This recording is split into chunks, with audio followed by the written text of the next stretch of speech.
ဆိုတာအနန္တ၅ပါးကိုရှိခိုးပါ၏ဖျား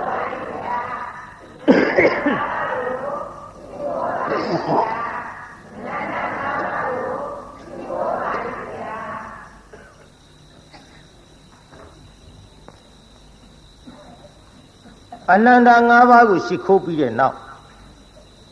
ဘုန်းကြီးကြေညာထားတာနောက်ပိုင်းဟောမဲ့ဇာလန်းကသူများမကောင်းကြံကိုယ်ဘေးဒဏ်ထိဒီတရားကိုဟောမယ်လို့ကြေညာထားပါသူများကိုဖြစ်စေခြင်းတာကမကောင်းအောင်ဒုက္ခဖြစ်အောင်သေချေပျက်စီးအောင်ဆင်းရဲအောင်မွဲအောင်အဲ့ဒါလို့ဖြစ်စေခြင်းနဲ့ဗျာပါဒတရားတွေသူများမိမိကြံတယ်လို့မဖြစ်ဘဲနဲ့ဒီဘေးဒဏ်တွေကိုပြန်ပြီးတော့ထိတတ်ပါတယ်အဲ့ဒီအကြောင်းလေးကျုပ်ဟောခြင်းလို့တခြားမဟုတ်ပါဘူးပြိဿကျွတ်တို့ဘုရားကိုယ်တော်မြတ်ကြီးလက်ထက်တော်ကကောသလခေါ်တဲ့တိုင်းမှာအင်ဂျီ1000ရှိတဲ့ရွာကြီးအဲ့ဒီရွာကြီးမှာနောက်ဘဝကကိုပြုတ်ခဲ့တဲ့မကောင်းသောအကြံမကောင်းသောကံကြောင့်ကိုပြန်ဘေးဒဏ်ထိတဲ့တငယ်တယောက်ကိုကျုပ်အကြောင်းပြုဟောမယ်နောက်ဘဝကသူဘာတွေလုပ်ခဲ့ပါလိမ့်သူလုပ်ခဲ့တဲ့အလုပ်ကမိမိရဲ့ကြောင်းတိုက်အတွင်းသို့အာဂန္လုအရှင်များကြွရောက်လာတဲ့အချိန်တကားများကဆွမ်းစားပင့်ကြောင်းရှိတန်ခါအကုန်ပါဗျာလို့တန်ခါကိုဆွမ်းစားပင့်တန်ခါကိုဆွမ်းစားပင့်တော့အဲ့ဒီကြောင်းတိုင်ဘုန်းကြီးကအဲ့ဒီတန်ခါတွေသူဆွမ်းမစားတဲ့ဖြင့်အဲ့ဒီတန်ဃာတွေဆွမ်းကပ်မှာဆွမ်းလှူမှာကိုပင်လျင်သူ့အနေနဲ့ကမနာလိုဝန်တိုအိတ်တာမစ္စရိယတွေများစွာဖြစ်လာအဲ့ဒီလိုအိတ်တာမစ္စရိယတွေဖြစ်လာတော့ခက်တာပဲဒီတကားများနဲ့ငါအမြဲတမ်းနေတဲ့ကြောင်းတိုင်ဘုန်းကြီးငါအပင့်သွားပြီးတာအခုတော့ကြည်စမ်းတန်ဃာဓုအလေကောင်မှာကြောင်းရှိတန်ခါကုန်ပါဗျာလို့ဆွမ်းစားပင့်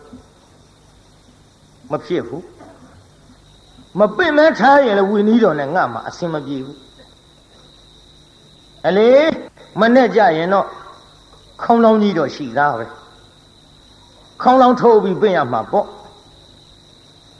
ဒီခေါင်းလောင်းကြီးထိုးနေကြဒုံနဲ့ထိုးရင်လည်းပဲဒီကိုယ်တော်တွေနိုးမှာမနိုးအောင်ထိုးမနှောအောင်ထိုးမယ်ဆိုပြီးတော့တရားနာပြိဿကြီးမနဲ့အိယာကထားဒီပြည့်တန်ဃာတွေမထခင်ခေါင်းလုံးကိုကျွတ်တို့ဘာနဲ့ထိုးလို့ဆိုတော့တမန်းမြက်ကလေးနဲ့သွားထိုး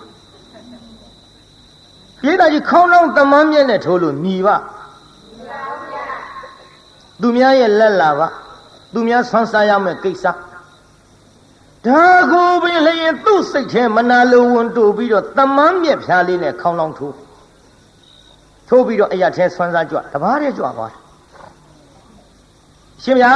တဲ့ကြောက်ရှိတဲ့အာဂန္တုတန်ဃာတော်တွေရောတပိတော်တို့ဆွမ်းစားတန်ဃာကုံပင့်ထားတာပါဘယ်နဲ့ကြောင့်တဘာတဲ့ကြွလာတုံးခင်ဗျာဩတကားတို့မလာခြင်းလို့အိပ်ပုတ်တဲ့ကိုတော်တွေပဲမျောမနေနဲ့ကတကကြွလာတဲ့ကိုတော်ကကြွလာတာလဲသူတပါးတဲ့တော့ခွက်ချကိုပြိတ္တကြွလာတဲ့ကိုတော်သားကအရှင်မဟာနှိုးဘူးလားဗျအမလေးနှိုးလိုက်တာခေါင်းလောင်းတအားထိုးတာတောင်မနှိုးဘူးမှန်လားပါဗျာခေါင်းလောင်းထိုးရသားနဲ့မနှိုးဘူးဆိုရင်တော့ဒီတန်ဃာတော်ကြီးရဲ့ရှေ့မှောက်မှာတပည့်တော်ဆွမ်းစားပင့်လျှောက်ခဲ့တာပါဗျာခေါင်းလောင်းထိုးလို့မှမနှိုးဘူးဆိုရင်တော့တပည့်တော်အိမ်ကကတ်တဲ့ဆွမ်းမဖုံးပေးခြင်းလို့လားသူဒီမဟုတ်ဒီအချိန်အစောကြီးအိပ်ပြမခံနိုင်ဘူးဆိုပြီးများနေရကြလေသလားဗျာကဲအရှင်ဘုရားပဲတပည့်တော်တို့ကတ်ပါမယ်ဗျာသူ့ပဲဆွမ်းကတ်ကြဆွမ်းဖုံးပေးပြန်မကောင်းတာကတော့အတော့ကိုမကောင်းတာပဲပြိဿကြီးအဲ့ဒီဘုံကြီးကောင်းသလားမကောင်းဘူးလားအဲ့ဒီဘုံကြီးမျိုးကိုခင်ဗျားတို့ကြည်ညိုသလားမကြည်ညိုဘူးလားကျွတ်တို့ကြတော့ရောဒါပေမဲ့နတ်အိတ်ထောင်နဲ့အပြည့်ထည့်ခဲ့ကြလားထားမှအောင်ပါကို ကြီးညိုတဲ့ဘုန်းကြီးကြီးညိုစရာကောင်းရင်ကြီးညိုရမယ်ကြီးညိုစရာမကောင်းရင်ကြီးညိုတဲ့နေရာမှာတရားတရားပြတ်တတ်ပါမှန်လားပြိတ္တကြီးလူတွေအကြည်ညိုမဲ့အောင်အဲ့ဒီကဲ့သို့မိမိကြောင့်ရှိတန်ဃာတွေအားဝတ်ကြည်တန်းကြည်ခေါင်းလုံးမထိုးဘူးလို့မဆိုရယုံတော့ပဲတရားနာပိသသမမ်းမြက်ဖြားလေးနဲ့ထိုးပြီးတော့သူတော်ဟာတဲ့လိုက်စားခဲ့တဲ့သူများရဲ့လက်လာဘကိုပိတ်ပင်ခဲ့တဲ့သူများမကောင်းကြံခဲ့တဲ့ကိုတော်သည်အဲ့ဒီဘဝကစုတည်၍ဟာကျွတ်တို့ဂေါရမဖျားလက်ထက်ကောတလတိုင်းမှာအင်ကြီး1000ရှိတဲ့တန်ဃာရွာကိုသူလူလာဖြစ်ပြေးတာအင်ကြီးဘယ်လောက်ရှိဘာရွာကြီးတို့တန်ဃာရွာကြီးဘာရွာကြီးတို့ဟဲ့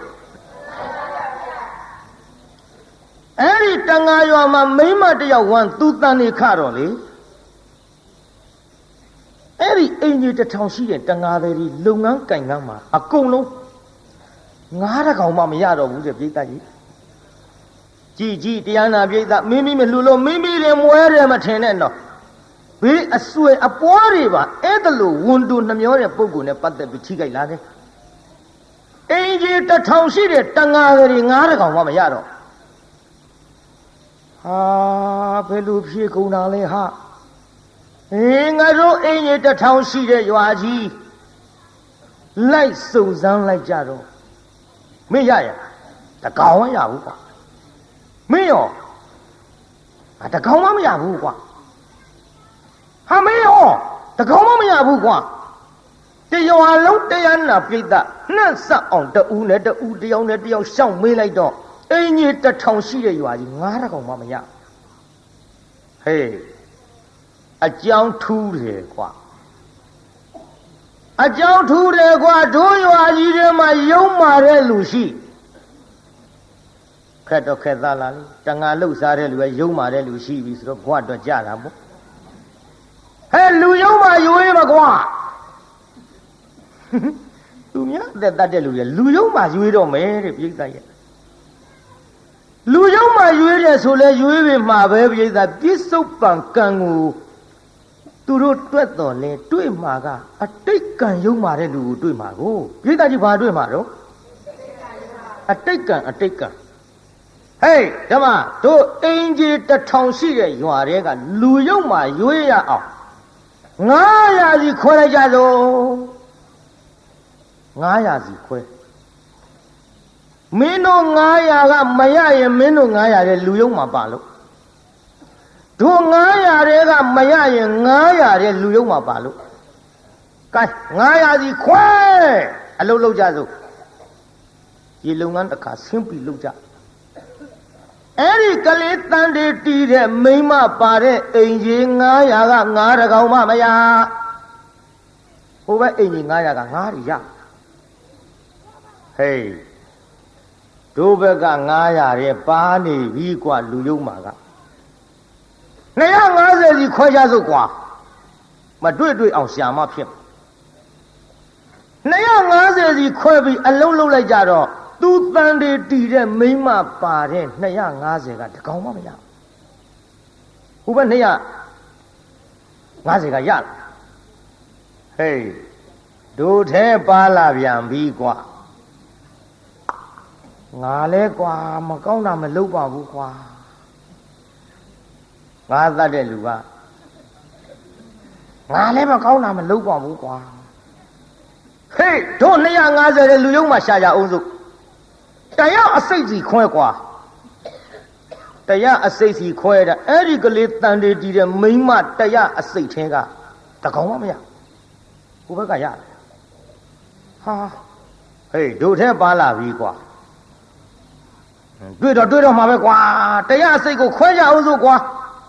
ဒီတော့တရားအစိတ်ဘယ်လောက်စီခွဲမှာတော့85စီဟာကြည့်လေခွဲဟာငါလည်းမခွဲတတ်လို့ပြေးတာကြီးမဲအောင်မတရားအစိတ်ကစုံလမ်းမှဝါတရားမှာ9ကောင်းနဲ့တော့တွေ့ပြီထင်တယ်တို့ငငယ်တုန်းကသေလူအောင်ဟေးဝါတရားမှာ9ကောင်းဘယ်လို့မှသေမရဘူးမရမဲ့တူတူတော့တယောက်ကတော့အလဲကောင်ကြံရမှနဲ့တူတယ် ကဲတရားအစိတ်စီခွဲလိုက်တရားအစိတ်ကနေပြီးတော့တရားနာပိဋကခွဲလိုက်လေကောင်တယောက်ကဆိုကြမ်းမှာအလေကောင်နှစ်ယောက်ကြံတော့တရားနာပိဋကရေကိုင်း124ထားပါတော့124ကိုဟိုဘက်ဒီဘက်ခွဲလိုက်ရင်ဘယ်လောက်စီရ62ယောက်စီ62ယောက်စီရတော့အလေကောင်ကဟာကြီးရတော့ကြမ်းမှာပဲကိုင်းတယောက်ကြံတယောက်ကြံမှာကိုတရားနာပိဋကသူတို့ဘယ်ပုံစံနဲ့ခွဲတယ်လဲလို့ဆိုတော့ဟေးလာဒီလိုလို့ငါတို့လူကအစိတ်ဖြစ်နေတော့တရားအစိတ်ဆိုတော့မစုံဘူးကွာမဖြစ်ပထမဆုံးတယောက်အလဲကောင်းနေကွာဟိုဘက်ဒီဘက်ခွဲဆိုတော့တရားနာပိဋကခုနှစ်ကသူတန်နေတည်တဲ့မိန်းမကအလဲကောင်းကိုသူကိုယ်ရုပ်ကာယလာကြသူ့အလဲကောင်းထားပြီးဟိုဘက်ဒီဘက်ခွဲလိုက်တော့ဟိုဘက်က60နဲ့2ယောက်ကလည်းရလာတယ်ပိဋက9တွေဒီဘက်62ယောက်ကလည်းရလာတယ်ပိဋက9တွေဟေးတွေ့ပြီကွာတွေ့ပြီတို့အင်ကြီး1000ရှိတဲ့ရွာတွေ9ကောင်မှမရတာမိမယုတ်ဒင်းရောဒီတော့တရားနာပိဋကကြီးကျုပ်ပေါ်ကြီးလေအပြစ်မတင်ကြပါနဲ့နေဦးနင်းလင်သားခေါ်လိုက်လို့ရှိရင်ဘယ်တို့ဘက်ကတယောက်လို့မှာဟိုဘက်ကတယောက်ပုံမှာကဲဒီလိုလောက်ကြစို့နင်တို့လင်မယား2ယောက်ထဲငါးရှာကြည့်စမ်းဟေးငါတို့50ချက်မှာဘယ်နေရာဟာငါးများရှိငါးများရှိတဲ့နေရာရှာကြည့်အလုတ်ခွန်ပေးလိုက်ကြတကောင်မှရတန်ဟေးတို့ဘယ်သူမှရှောက်ရှာမနေနဲ့ဒီလင်မယား2ယောက်ပဲတို့ရွာတဲ့ထားလို့မဖြစ်ဘူးနေထုတ်မှဖြစ်မှာဩတန်တော်လက်ဆက်တတ်တော့ငါလင်ကြောင်လည်းမဟုတ်ဘူးနေကြပါအိုးဒီလိုမလုပ်ကြပါနဲ့ကျုပ်တယောက်ထဲဖြစ်နေတော့ကျုပ်လင်သားတယောက်ထဲထားကြည့်ပါလားဟိုဘက်60ယောက်ဒီဘက်60ယောက်ကျုပ်လင်သားတယောက်ထဲထားကြည့်အောင်လေကျုပ်ကိုတစ်ဖက်ဖက်ထည့်ကြည့်ပါဦးလင်လုံးတဲ့လူကမျက်စောင်းထိုးဘာဆိုင်လို့နေအောင်ရတာငါဆိုင်မှာလင်လုံးတဲ့လူကဒေါသဖြစ်လာဘာဆိုင်လို့နေခလေကောင်ကြတာမဟုတ်ပါဘူးတော့တဲ့လင်းနေမရပဲတဲ့ဟိုတော့ကိုခလေကောင်ထားပြီးဟိုဘက်60ယောက်ဒီဘက်60ယောက်ကျုပ်ပါတဲ့60ယောက်ထင်းကမရရင်ကျုပ်ပဲပေါ့ဒီတော့လင်သားလောက်တဲ့လူကိုခလေကောင်ကထားပြီးဟိုဘက်60ယောက်ဒီဘက်60ယောက်ခွဲလိုက်တဲ့ချိန်ခါမှာအဲ့ဒီမိန်းမပါတဲ့ဘက်ကငါမရဘူး62ယောက်စလုံးတော့နင်ပါလာတာတို့ပဲမရတော့မဖြစ်ဘူးဆိုတော့စဉ်းစားကြည့်လိုက်တော့လေသူ့တန်တွေတီးနေတဲ့အပေါ်မှာဘာမှဝေဖန်မှုမရှိဘူးပြိဿတန်တရားလည်းမဖြစ်ဘူးကျုပ်လေဒီလိုဆိုရင်ဒီရက်ဒီရွာမှမနေပဲနဲ့ကျုပ်သွားပါမယ်ကျုပ်ကြောင့်တရွာလုံးကမရတဲ့ကိစ္စကဲကျုပ်သွားမယ်ဟေးသူသွားတာကိစ္စမရှိဘူးမိမသားလည်းဖြစ်တယ်ကွာလိုက်သွားမင်းရောလိုက်သွားဗျာလိုက်ရမှာပေါ့လင်းနေမရပဲ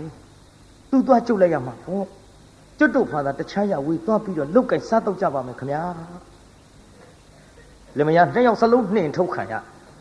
သားပိဋကဝင်ထဲကသားအတွက်နော်ဒါကြောင့်သူများမကောင်းကြံပြီးတော့မနာလိုတဲ့စိတ်တွေဝန်တိုးတဲ့စိတ်တွေအိတ်သမစရိယာတွေဓာတွေမွေးမိကြပြီဆိုရင်ဖြင့်ကြည်ဘယ်ထိအောင်ထိခိုက်မယ်ဆိုတာဆက်ပြီးတော့နားထောင်ကြည့်အောင်ပိဋကလင်မယား2ယောက်ထွက်သွားမောင်ရဲ့တို့ဘယ်နဲ့ကြောင့်ဒီလိုဒုက္ခဖြစ်ပါလိမ့်မယ်တော့ကျွတ်တို့တန်ငါတယ်ဆိုတာကတော့သူများအသက်တတ်တာမကောင်းတဲ့အလုပ်လုပ်တဲ့လူချင်းမှန်ပါရဲ့ဒါပေမဲ့လို့တိထဲရုပ်မာတဲ့အလုပ်ကြီးကျုပ်လည်းမလုပ်မိပါလားတော့ဒီအသက်ဒီရွယ်ထိတော့အပေါ်မှာလေလော်လီဖောက်ပြပြီးတော့တပါးတော့ယောက်ျားနဲ့လည်းကျုပ်မပြစ်မှားမိပါဘူးငါလည်းဒီလိုပါပဲကွယ်ကိုင်ဖြစ်သမျှအကြောင်းအကောင်းကြီးပေါ့လာတွားစားစို့ဆိုပြီးတော့လောက်ကင်စားတော့ရင်းနဲ့နောက် ကိုလကနေပြီးတော့ဆယ်လရောက်သောအခါတန်းယောက်ျားလေးဖွားမြောက်လာပြေးတာဘာလေးလို့တန်းယောက်ျားလေးဖွားမြောက်လာတော့သူတို့ရှိတာပါတာလေးလဲစားလို့တောက်လို့ကုန်ပြီအေးစဉ်လှဲ့ပြီးတော့ထမင်းတောင်းရစားရတဲ့ဘဝရောက်ဒီလိုတောင်းရမ်းစားရတဲ့ဘဝရောက်သောအခါကလေးလေးကိုမအေးချီတယ်အဖေကအလွတ်ခွက်ကိုတက်ရောက်တစ်လုံးစီခိုင်းထမင်းပေးမဲ့ခွက်ကိုတက်ရောက်တစ်လုံးစီခိုင်းထမင်းပေးမဲ့လူကကလေးချီထားတဲ့မိန်းမခွက်ထဲထမင်းမထက်ယောက်ျားခွက်ထဲထမင်းထက်ကျုပ်လည်းပေးပါအောင်တော့ဟိုကတယောက်ထဲပါကျုပ်ကသားလေးနဲ့ပါမပေးဘူးနင်သားတော်လေးရှိပြစ်လိုက်နင်သားတော်လေးရှိပြစ်လိုက်အိမ်တိုင်းဒီလိုကြီးအပြောခံရကဲမောင်ရဲ့ကလေးကြောင့်များလားတို့မသိဘူးကြက်သိန်းထားစရာကြီးဖြစ်လာပြီဒီရွယ်လေးဆိုတာအလွန်တနာရကြတာကဲရောမောင်ရဲ့ကလေးတစ်လက်ချီပါဦးယောက်ျားကလေးပေးပြီးတော့နောက်တဲ့အိမ်ကျတော့ဒီလိုပဲတခါတည်းခွက်တစ်လုံးစီကင်တောင်းကလေးမပါတဲ့မိန်းမရဲ့ခွက်သေးကိုထမင်းထဲသည်ကလေးချီထားတဲ့ယောက်ျားရဲ့ခွက်သေးထမင်းမပေးဘူးသူ့တယောက်သေးပါဗျာကျုပ်ကလေးလေးနဲ့ကျုပ်ခွက်သေးထဲပါအောင်မပေးဘူးအဲ့ဒီကလေးတော်ရဲရှိပြလိုက်အဲ့ဒီကလေးတော်ရဲရှိပြလိုက်ဒီတိုင်းကြီးအပြောခံရဟုတ်ပါပြီကွယ်ဟုတ်ပြီနှမငါတို့အင်ကြီးတစ်ထောင်ရှိတဲ့တန်ဃာရွာကြီးငါတကောင်းမှမရတာသူ့ကြောင့်ကလေးချီသောမိခင်ခွက်တဲ့ထမင်းမထဲတာသူ့ကြောင့်ကလေးချီသောဖခင်ရဲ့ခွက်တဲ့ထမင်းမထဲတာသူ့ကြောင့်အဲ့လေသူ့တော်လေကိုလာလွယ်ဆင်းလာဖွားတဲ့သားမင်းလည်းတနာပြီမယ်ငါလည်းကိုယ်ကဖြစ်တဲ့ရင်သွေးတော့ချစ်တာပဲနှမရဲ့ကလေးတဖြည်းဖြည်းစောင့်ပြီးတော့မွေးကြွေးကြည့်ကြပါဦးစိုးနဲ့တဖြည်းဖြည်းစောင့်ပြီးမွေးကြွေးကြည့်ပြီးလာခဲ့ရကလေးကမတ်တပ်ပြေးလေးဘဝရောက်လာမတ်တပ်ပြေးလေးဘဝရောက်တော့ရှုပ်ပြီးတောင်းလိုက်ကြတဲ့ကိစ္စဒီကလေးမြင်တိုင်းမေတ္တာပြည့်ဒီကလေးမြင်တိုင်းခွက်ထဲထမင်းမထဲကြတော့လင်မယားနှစ်ယောက်တိုင်းတယ်ကလေးလေးလည်းမတ်တပ်ပြေးလေးမတ်တပ်ပြေးကနေတဖြည်းဖြည်းသကပီနာကြဘဝနဲ့အရွယ်ကလေးပေါ့လေဥမမဲ့စာမမြောက်လင်းက6နှစ်သားလေးရောက်လာတော့နှမဒီလိုလုပ်ကြပါစို့ကွယ်ကိုမချီကအမိတော်လဲတာတော်ခဲ့ဤကဘာမီလောင်းသားကောင်းချနေဆိုတဲ့စကပုံကလည်းရှိနေတော့သူနဲ့သာနေရမယ်ဆိုရင်တနေ့ငါတို့ပါအလင်းမမီပဲနဲ့ငတ်ပြတ်ပြီးသေးကုန်ရတော့မှာပဲအေးတစ်ထောင်ရှိတဲ့ရွာကြီးငါးကောင်းမှမရတာလေသူ့ကြောင့်မိမိတို့ချက်မြုပ်ဇာတိရွာကတို့လင်မယားထွက်ပြီးတော့ပြေးခဲ့ရတာကလည်းသူ့ကြောင့်နှမရဲ့ချစ်တော့ချစ်တာပေါ်မချစ်လို့မှမဟုတ်ဖ ೇನೆ သူ့ချစ်သမျှကိုတို့လင်မယားနှစ်ယောက်နစ်မြုပ်ရမှာမို့ပြစ်ထားကြရလို့လားပြစ်ထားကြရလို့လားဟင်တော့ဘယ်လိုပြောလိုက်တာတော့ကြံရပါပြီတော့ကြံလဲကြံရပါပြီရဲ့ကိုလာလွယ်ဆဲလာဖွားရရတဲ့သားမို့ကျုပ်ပဲလို့နီးနေမှပြစ်နိုင်ဘူးမပြစ်နိုင်ဘူးကျုပ်သက်သေးချင်းသေးပါစေတော့ကဲဒါဖြင့်နှမမင်းကမပြစ်နိုင်ရင်မင်းကငါ့ရဲ့ပူချစ်တာမိခင်ပြီဘူးပူမချစ်ရဘူးလို့လည်းငါမဆိုလိုပါဘူးငါတော့ဖြင့်သူ့တံမခံနိုင်ဘူးနှမမင်းသားချစ်ရင်ငါ့ကိုပြေးငါ့ကိုချစ်ရင်မင်းသားကိုပြေးချစ်ပေမဲ့လို့လေငါပြတ်ပြီးတော့အစာရေစာငတ်လို့သိရတဲ့အထက်မှာ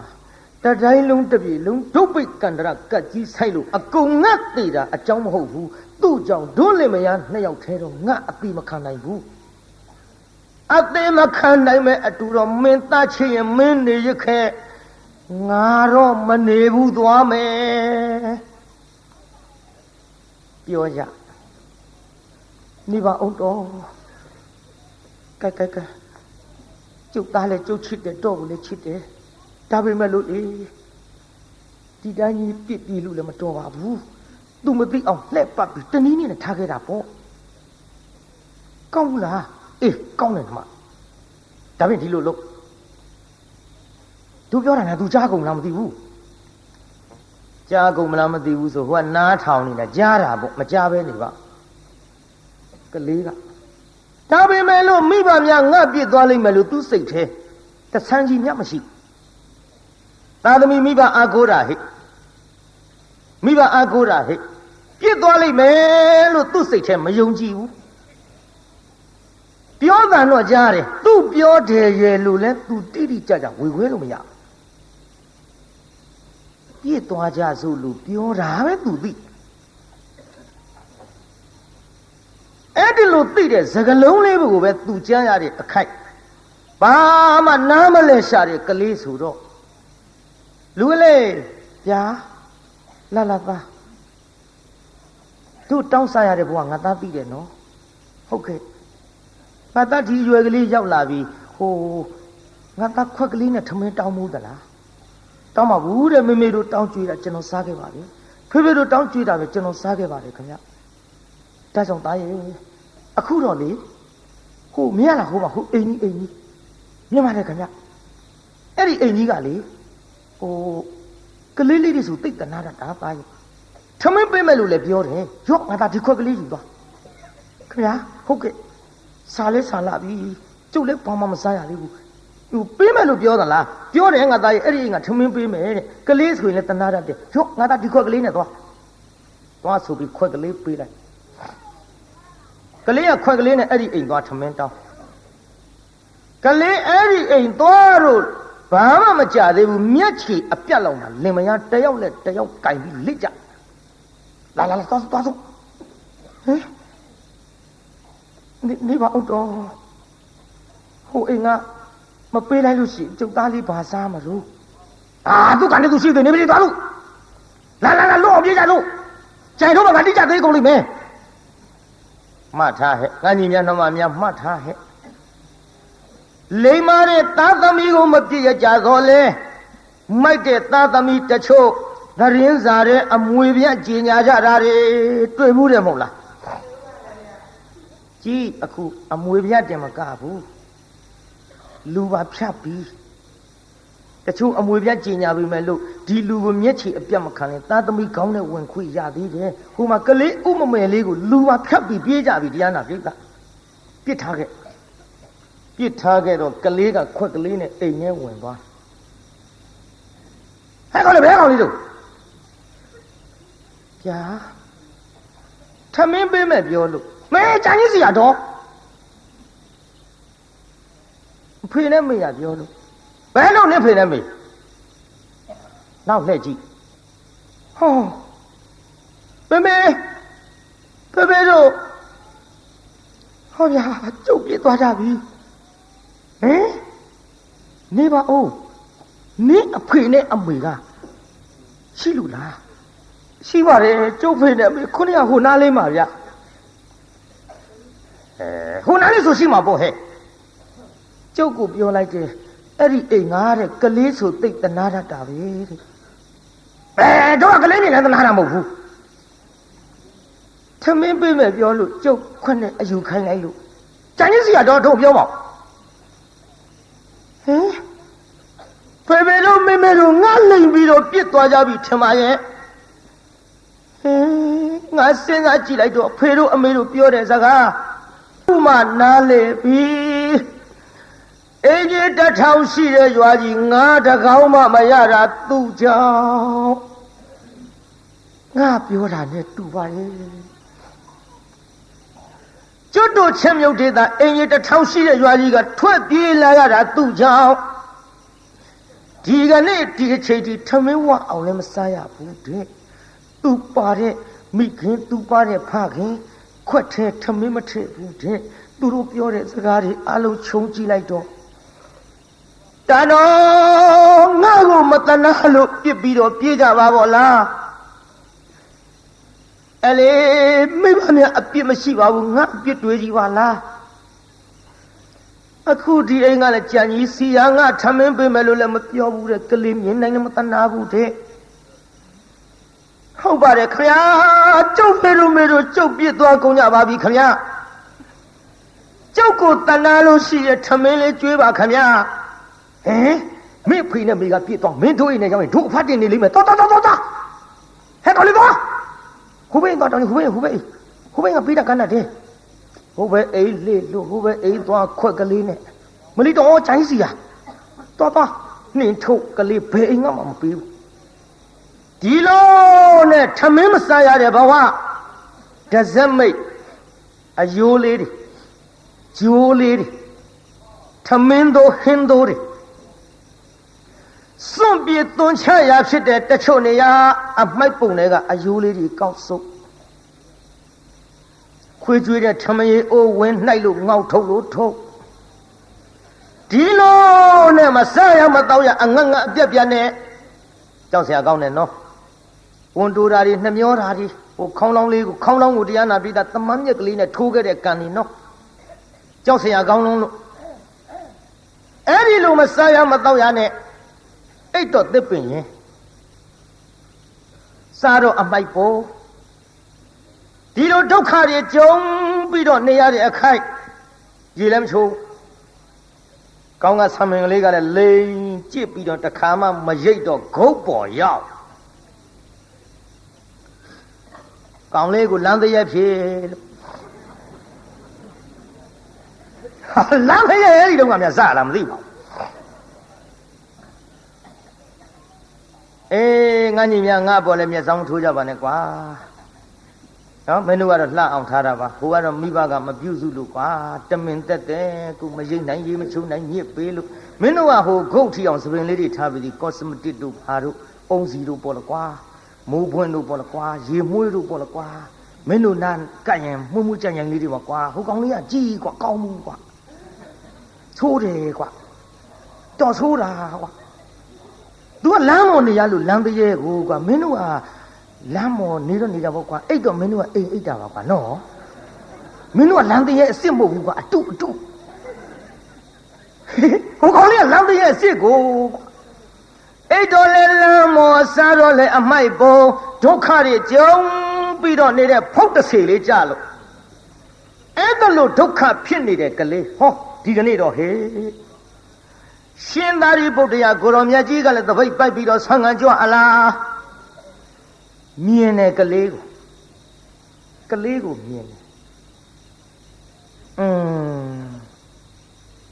ဥမမဲစားမမြောက်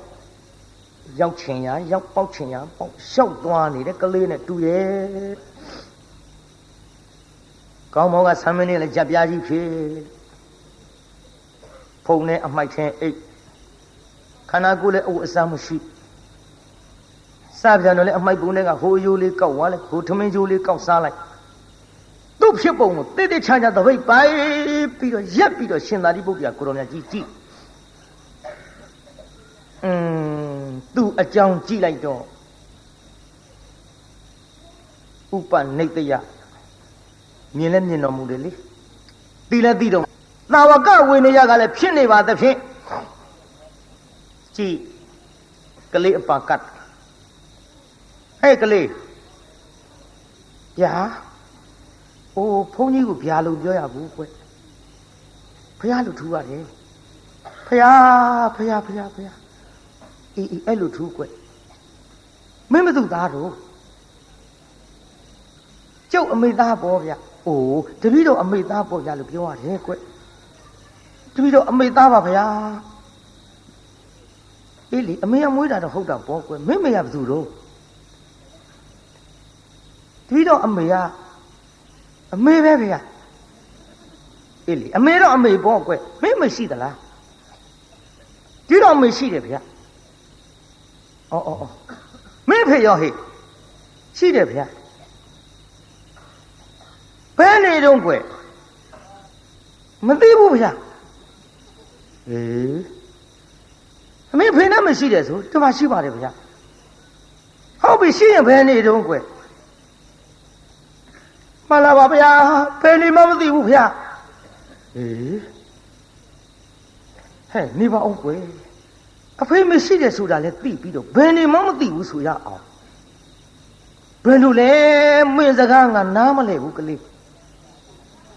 မှန်လားပါဗျာတပည့်တော်ဖြင့်ပါလေလျှောက်ပြပါမယ်ဗျာတပည့်တော်ဒီအိမ်တပည့်တော်မိဘများအစကအဲ့ဒီနေတယ်ဗျာတပည့်တော်ကိုတန်တေးတီးတဲ့အချိန်ကစလို့တပည့်တော်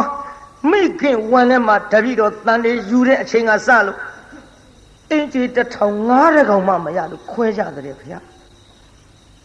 တပည့်တော်မိဘနှစ်ပါးပြောတာအစကဘာများလဲလို့အောက်မိတာတပည့်တော်ကြောင့်ဖြစ်နေတာကိုနောက်ပြစ်ပြေးမှသိရပါလားဗျာနောက်ရွာကနေပြီးတော့နှင်ထုတ်လို့တပည့်တော်အဖေမေတပည့်တော်ကြောင့်ထွက်ပြေးခဲ့ကြတော့ဗျာတ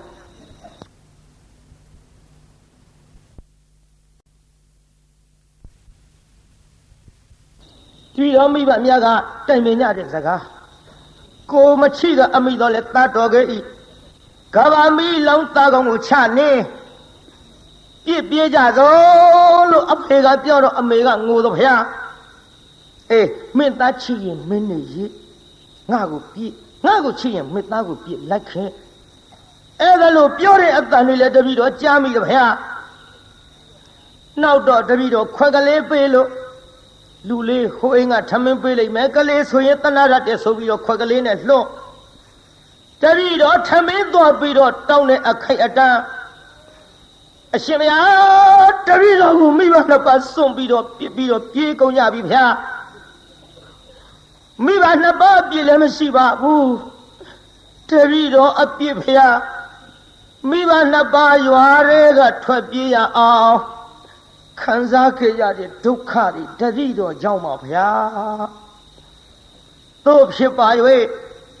အရှင်မယားတပည့်တော်အရာထဲလျှောက်ပြီးတော့ခွန်းနဲ့တောင်းလာလဲဘယ်သူမှကြွေးမဲ့လို့မရှိဘူးဗျာအမင်းပါစားနေလို့တပည့်တော်ဟိုအမိုက်ပုံထဲကအယိုးလေးတွေကောက်သွားတော့ဗျာခွေးကြွေးထားတဲ့စခွက်ထဲတပည့်တော်တစ်ခါနှိုက်စားရတော့ဗျာတစ်ခါတစ်စက်မိတ်သွတ်ထားတဲ့ထမင်းကြိုးထမင်းတို့တွေကိုတပည့်တော်စားရတော့ဗျာရှင်သာရိပုတ္တရာကိုရောမြတ်ကြီးဩတနာစရာပါပဲလားကွယ်အေးဒါဖြင့်မင်းကိုရင်ဝင့်မလားကွယ်ဖယားတပည့်တော်လို့လမ်းတဲ့ရဲ့ဘယ်သူကကိုရင်ဝင့်ပေးမှာတော့ဖယား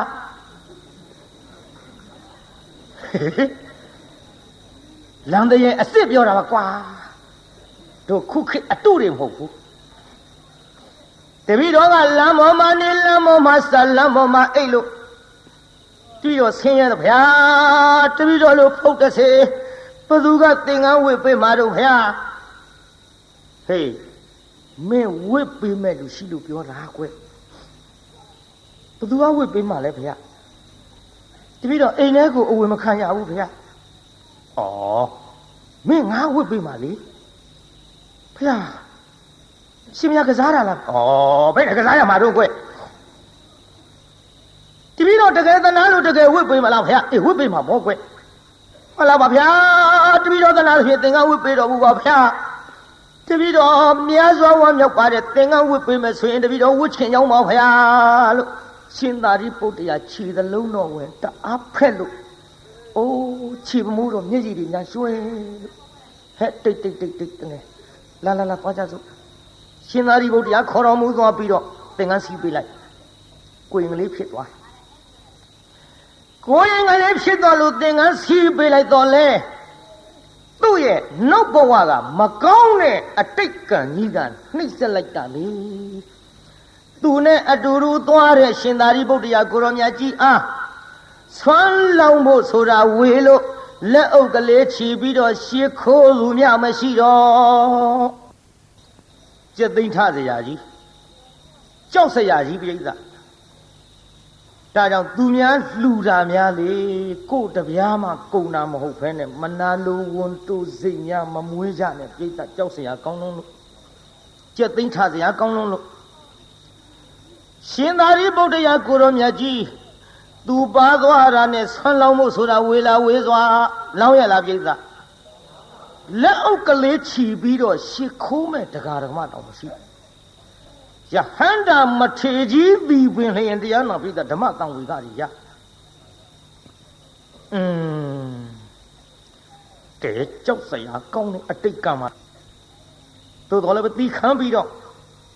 ရလာသမျှဝါအောင်ကျွေးတခြားစီထားကျွေးမွေးပြီးတော့အသက်ကလေးများစိတ်လာသောခါဥပတမ္ပရာကံဆောင်၍ယဟန်ပေါင်းတို့ရောက်အောင်သွတ်သွင်းပေးလိုက်ယဟန်ပေါင်းရောက်အောင်သွတ်သွင်းပေးပြီးတော့ဟောနောက်ဘဝကျွတ်တို့အာဂန္ဓုကိုတော်တွေမနာလုံးဝန်းတိုးတဲ့စိတ်နဲ့လတ်လာပါကြီးဖြည့်ဆည်းခဲ့တော်လေမိမိကြောင်းမှာမိမိယုံနံဓမ္မသင်္ခါရတရားတွေဤ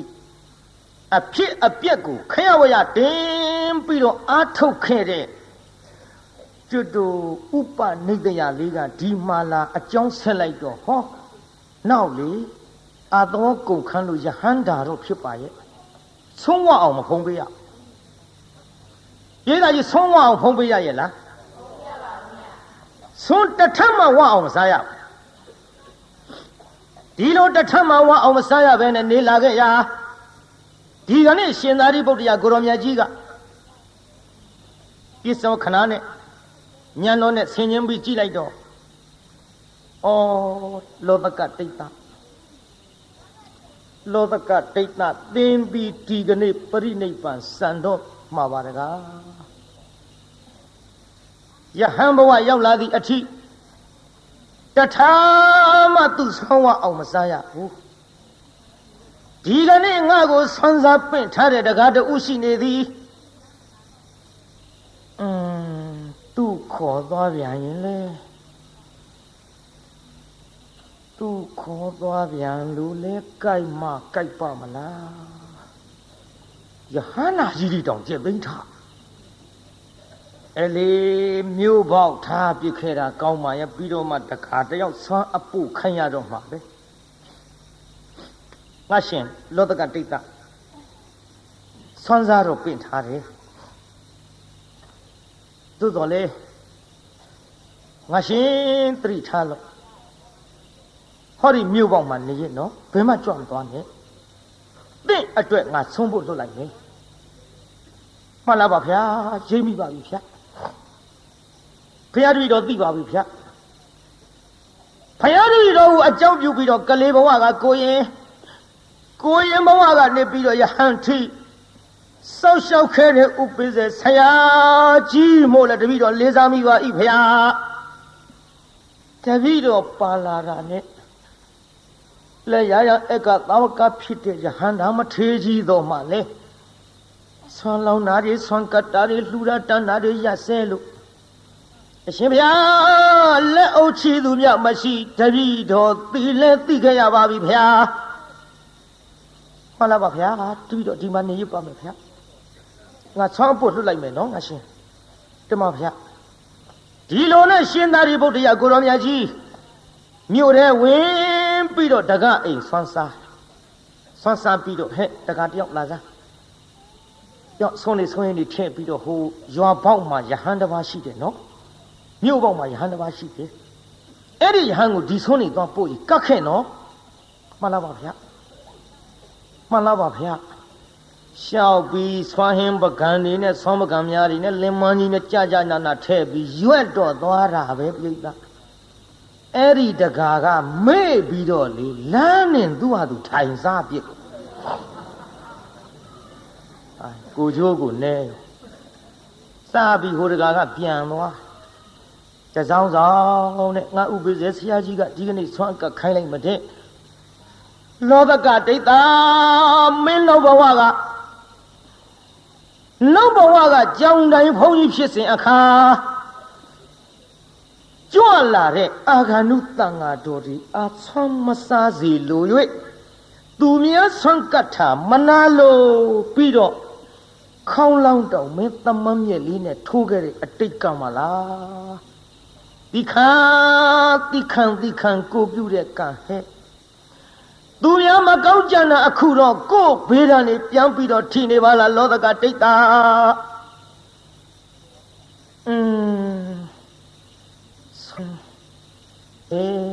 ဥပိ္ပဇဆရာကြီးကငါတနာလို့ဒီကနေ့ဒီချိန်ထိလဲဆွမ်းတထမဝအောင်မစားရလာခဲ့လိုက်တာနော်ကောင်းငယ်မော့ကြည့်တော့လည်းမောငါတိတ်တော့မယ်နေကခေါင်းမော့တဲ့နေပြီ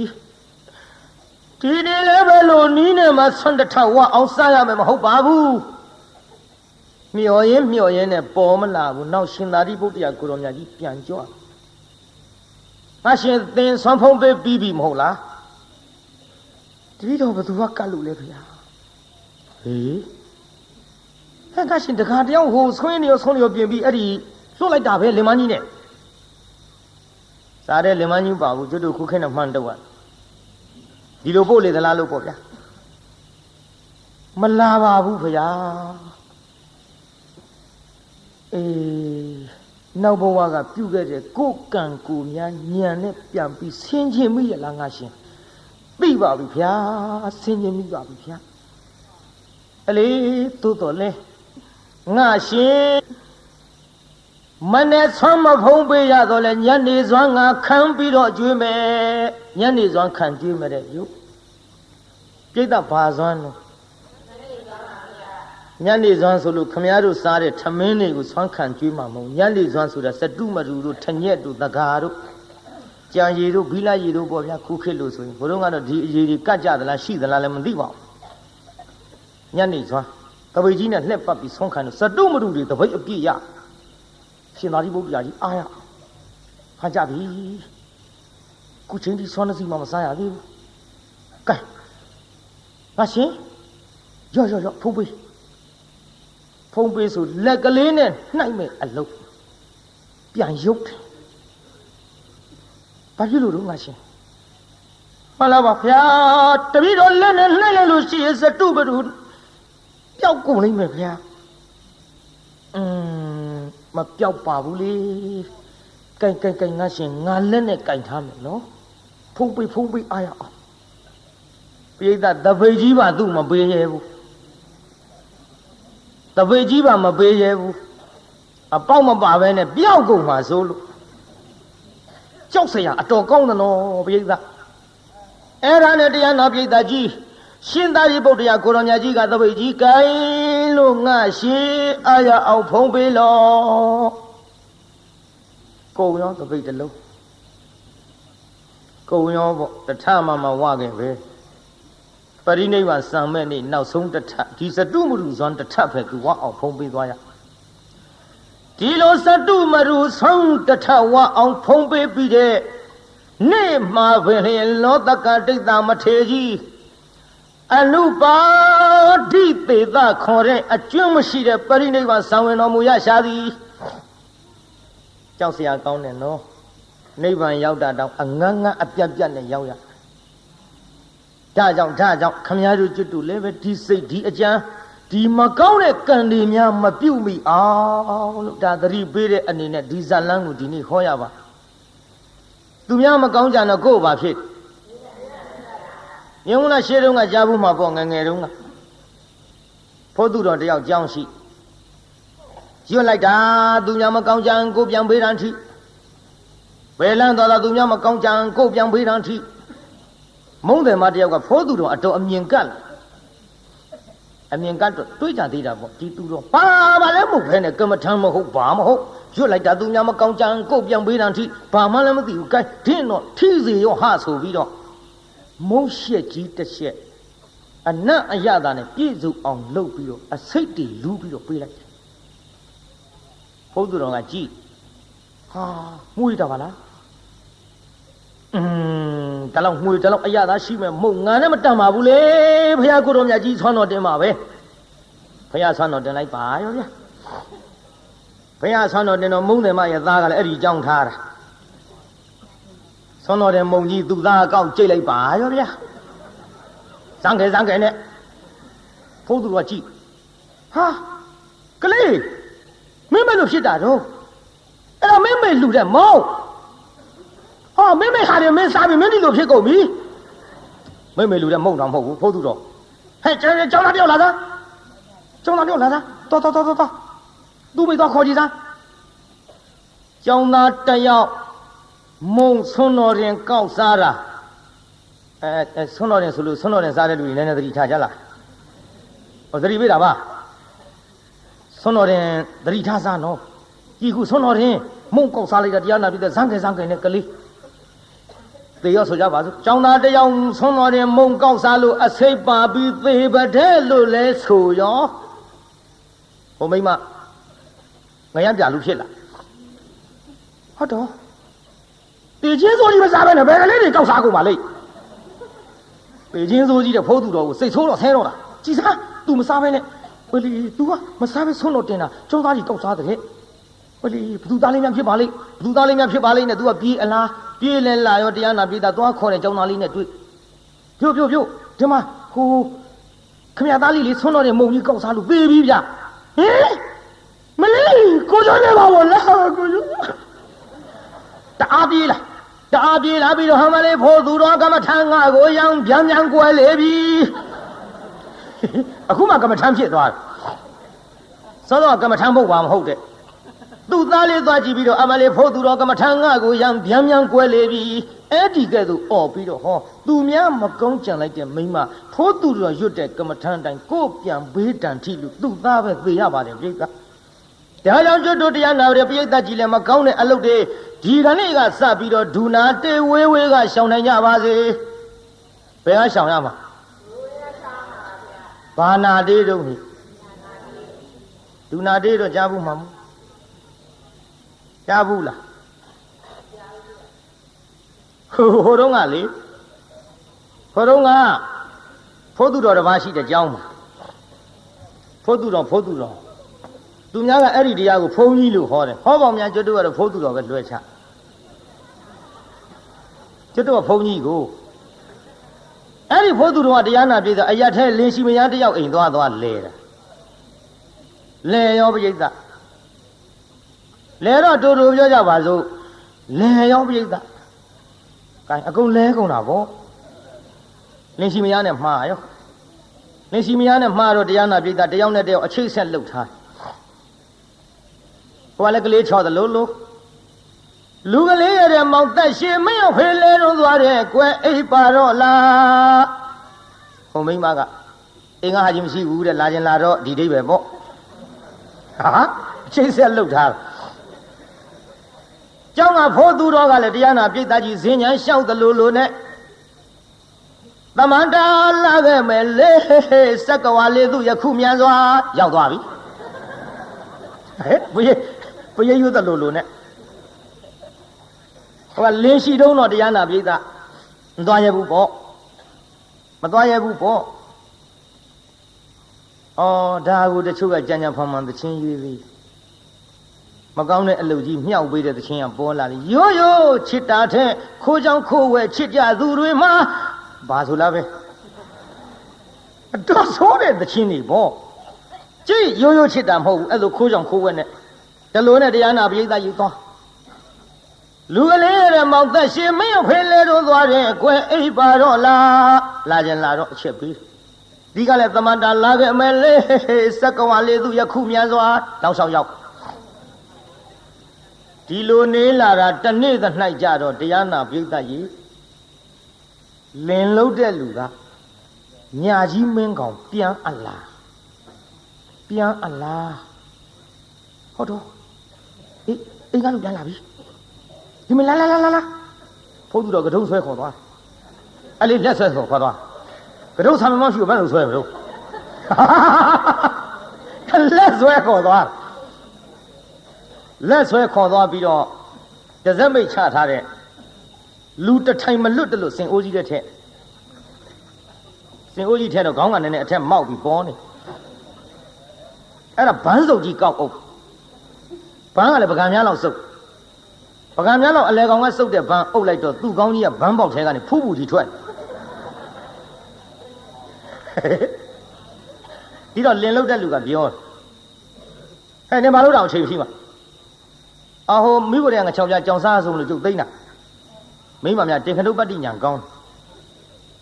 လိန်စားနိုင်တဲ့မိမလင့်အပေါ်အဲ့ဒါလူစော်ပဲလူပေါ်ပဲမှတ်ထားတချို့မိမလင်လိန်စားတယ်မိဖို့ကြောင့်လည်းငါ6ပြကြောင်စားမှာကကိစ္စမရှိပါဘူးဒီစင်ဦးပေါ်မမဲရပါတော့ဟာ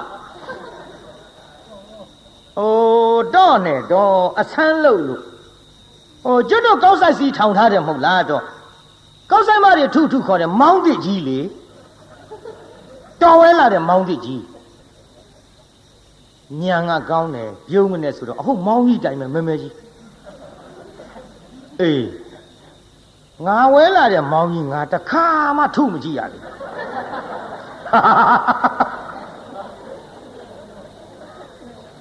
ဒီတော့မိမကပြောတယ်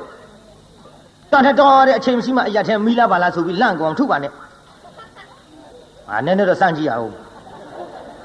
ဖိုးသူတော်အတွင်းကစဉ်းစားတယ်ငါမောင်းဆိုပြီးဆော်တော့မှာသူငါကောင်းမောင်းဆိုပြီးတော့ဆော်တော့မယ်မောင်းလို့အော်ရင်မအော်ရင်ငါတို့ကိစ္စပေါ်တော့မယ်နောက်ဟိုကမောင်းထုတဲ့တင်းပုတ်ကြီးယူလာလေဟာထုလိုက်ဒူဟူဟူလင်လို့တဲ့လူကပြောတယ်ဟေးမောင်းတန်ကြီးကဘယ်နဲ့ဖြစ်လဲတော့နေစင်အိုးပေါ်မှောက်ထားတော့တဲ့စင်အိုးတွေကထွက်လာတဲ့အတန်ဆိုတော့လှိုင်တန်ပေါ့တော့မိမကလည်းပြောတတ်နောက်တစ်ခါထုလိုက်ဒူဟူဟူဟေးပြောစီကြီးပါလားဟာတော့နေဒဇမ်းနဲ့ချတာနှင်းကြလို့ဣနေတာမောင်းတောင်နှင်းကြလို့ဣပြန်တဲ့ဟိုထုကောင်းလိုက်ထုနေတော့ကြထုလိုက်ဒူဟူဟူမဟုတ်ဘူးပြိဿနားလာတော့ဒူနာနာပြစ်လာအဲ့ဒီဒူနာနာអော်ပြီးတော့လင်လို့တဲ့လူကလည်းထုပြီးတော့တရားနာပြိဿပြန်အိတ်တော့ဒါရှေးတုန်းကပုံမြင်နော်ကျွတ်တို့ငယ်ငယ်ကဟိုအဖေကြီးများအမေကြီးများပြောတဲ့စကားမှတ်ထားတယ်ဖုံမဟုတ်တော့ကိုယ့်ဘာကိုချင်းချင်းပေါ့မကောင်းတဲ့အလုပ်ဒူနာတေးဝေးဝေးရှောင်ဆိုတာသဘာဝလေးပေါ်လာအောင်အဲ့မှာဘန်းစုပ်ကလေးဖဲဖို့သူတော့အိတ်ကြပြီအိတ်ရောပေါ့ငါအားရအောင်နှက်သွားတာဘန်းစုပ်ကလေးဖဲစင်ဦးဘော်ကကြော်တက်လမ်းကြားထဲရောက်တော့သူကတုံးလေးသူပုတ်လို့သူဖြစ်သူတွေးပြီးတခစ်ခစ်ကြီးဟမ်းမလေးဆော်လိုက်လေကွာနာလိုက်တဲ့ထိတ်ကြီးထူတာကိုပြိဿဆော်လိုက်လေကွာနာလိုက်တဲ့ထိတ်ပရိတ်သမန္တာကြောင့်လွတ်လာပါလေပရိတ်ကြောင့်လွတ်တာဖြင့်ဒီလိုနဲ့တရားနာပရိသနေလာလိုက်တာနောက်ရကြဟိုကလင်မရှိတော့အတန်ပေးလာတဲ့ရှင်သေးတာကိုပရိသရဲ့လူကလေးရဲ့မောင်သက်ရှင်မင်းဖေးလဲတော့သွားတယ်ကွယ်အိပ်ပါတော့လားအတန်ပေးလိုက်သွားခြင်းတယ်ဟိုကကဒုံးတရိယပုတ်ကြည့်လိုက်တော့ဘူကြီးကမပြောက်သေးဘူးဒီတော့မလာနိုင်တော့တဲ့အကြောင်းပေါ့လေကြောက်သွားပြီဆိုတဲ့အကြောင်းပြန်ပြီးတော့သူကပရိယွတ်တလူလူနဲ့သမန္တလာခြင်းမရဲ့လေမနေ့ညကဒူနာတေကိုခွဲကကြောက်လှကြီးရဲ့လေမသွားတော့ဘူးတဲ့ပြိဿနောက်ပြတ်သွားကြတဲ့ဒါကြောင့်ကျွတ်တို့တရားနာပြိဿကြီးလည်းမကောင်းတဲ့အလုပ်တွေဒူနာတေပြီးတော့ဒီကနေ့ကစဝေးဝေးကြီးရှောင်ကြပါစို့ကောင်းမလားပြိဿကြီးလောကဒိဋ္ဌမထေတရားနာပရိသပရိနိဗ္ဗာန်စံသည်အထိမဝတဝနဲ့တထထဲဝအောင်ဖုံးပေးသွားရသောကိစ္စသည်သူများမကောင်းကြံလို့ဗါတဲ့ပရိသကိုဗေဒံထိလို့အမိပေးတဲ့ဇလန်းသည်ဒီကနေ့ညနာယီပြန်တစ်ချက်ထိုးကန်ဤအချိန်မှာနှိဋ္ဌိတမ်းပါတယ်ကိုင်းမေတ္တာပို့ရအောင်ဆိုကြနှစ်ဖြင့်စောစောလေးကြွကြပေါ့တကဘာလုံးမှမြတ်တာချမ်းသာကိုစိတ်မြဲပါစေအားလုံးကိုယနေ့ညကြွရောက်လာကြတဲ့တရားနာပရိသတ်ကြီးချမ်းသာကြပါစေအားလုံးကိုယနေ့ညကြွရောက်လာကြတဲ့တရားနာပရိသတ်ကြီးချမ်းသာကြပါစေကဲအိမ်ပြန်ပို့ကြပါစို့အတ္တခေဟေပြောသမျှဟောသမျှတွေကသဘောမကျပဲအပြစ်တွေ့ကြလည်းချီရင်နေဖုံမုံစိတ်တွေပြစ်ပြအသီးသီးတော်မိမိတို့အင်္ဂါဌာနသို့နိဝတ္တန်တုသီခင်ရသာပြန်ကြပြီတော့နိဝတ္တန်တုမေတ္တာရေပခါဖြောင်းလိုက်မယ် ပြစ်ပရာတွေဝေးရသမျှစေရောခြေတရာဆွေကလျံပြီးကိုယ်စိတ်နှပြချမ်းသာစွာဖြင့်မှန်စွာမနေပြောင်းပါလေတော့ပြောင်းကြစေကုန်သတည်း